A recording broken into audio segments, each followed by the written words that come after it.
एक गांव में एक अमीरों का बंगला और एक गरीब की झोपड़ी अगल बगल में ही थे। अमीर आदमी चंदूलाल और गरीब आदमी किशन दोनों बचपन से अच्छे दोस्त थे। चंदूलाल के गहनों की दुकान थी। किशन अपने खेत में खेतीबाड़ी करता था। बचपन में चंदूलाल अच्छा ही था, मगर बड़ा होने के बाद उसे पैसों का घमंड बहुत बढ़ गया। जब भी मौका मिलता तो वो किशन का अपमान करते ही रहता था।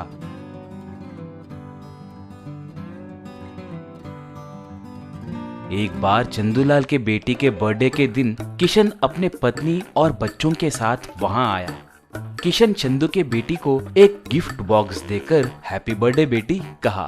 चंदूलाल तुरंत उस बॉक्स को लेकर हिला के देखकर क्या भाई किशन, बॉक्स में कोई गिफ्ट है या सिर्फ पत्थर रखकर लाए हो?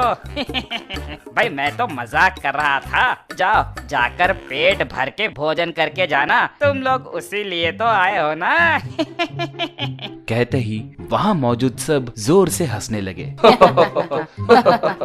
इससे किशन परिवार को बहुत अपमान महसूस होकर बिना भोजन किए ही वहाँ से चले गए।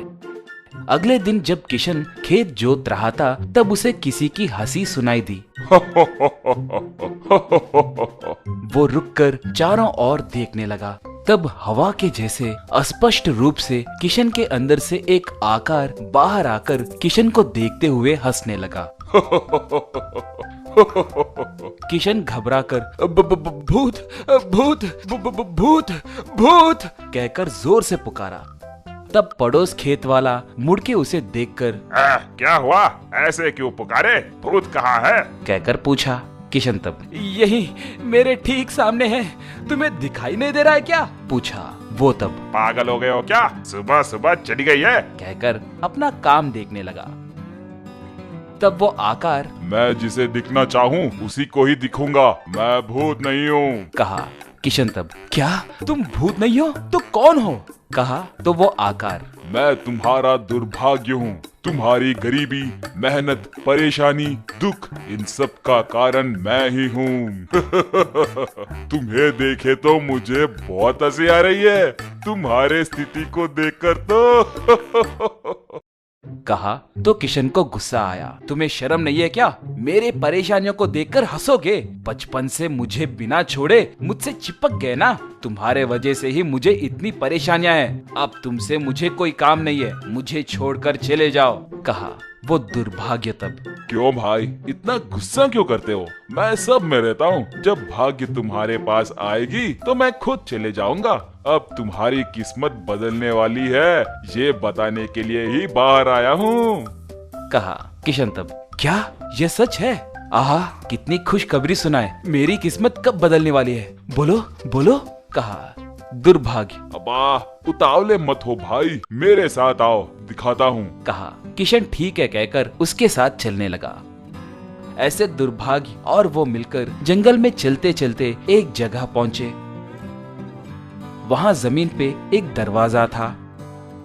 दुर्भाग्य तब किशन, इस दरवाजे को खोलकर अंदर जाओ, अंदर सब सोना ही सोना होगा, तुम्हें जितना चाहिए उतना ले लो, मगर वहाँ चाहे कुछ भी हो तुम उसकी बिल्कुल परवाह मत करना, वो सब एक भ्रम है सोचकर तुम अपना काम देखकर आ जाओ। अगर वो सच है सोचे तो तुम्हें भाग्य नहीं मिलेगा, आज से भाग्य चुंबक के जैसे तुमसे चिपका रहेगा, कहा। किशन ठीक है कहकर दरवाजे को खोलकर अंदर गया।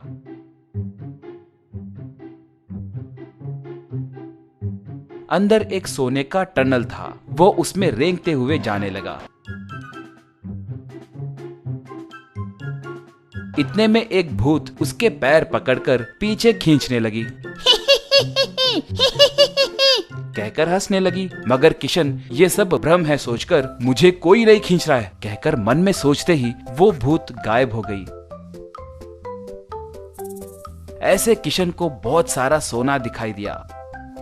वो सोना लेकर रेंगते हुए लौट कर आ गया। बाहर आने के बाद वो दुर्भाग्य से, ये क्या, अंदर सिर्फ सोना ही है बोले थे, मगर अंदर तो हीरे और पैसे भी हैं, तुम्हें पता नहीं है क्या? कहा। दुर्भाग्य तब क्या सच है? मेरे जानकारी के बगैर वो अंदर कैसे आए? कहकर दरवाजे में झांक कर देखने लगा तो किशन उसे एक लात मारा, बस वो अंदर गिर गया। किशन तुरंत दरवाजा बंद करके उसके ऊपर एक बड़ा पत्थर लगाया। बाप रे दुर्भाग्य, तुम्हें ऐसा ही छोड़ा तो फिर से मेरे साथ आकर इस पूरे संपदा को बर्बाद कर देते। तुम्हारा यहाँ पे रहना ही ठीक है, कहकर सोचकर वहाँ से सोना लेकर निकला। ऐसे चंदूलाल के घर के बगल में ही एक बड़ा बंगला बनाकर कार भी खरीदा।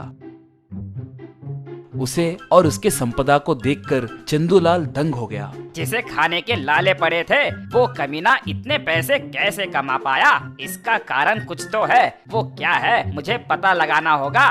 सोचकर किशन के घर के खिड़की में से झांक कर देखने लगा। तब किशन और उसकी पत्नी जंगल में के दरवाजे के बारे में बात करते हुए दिखे।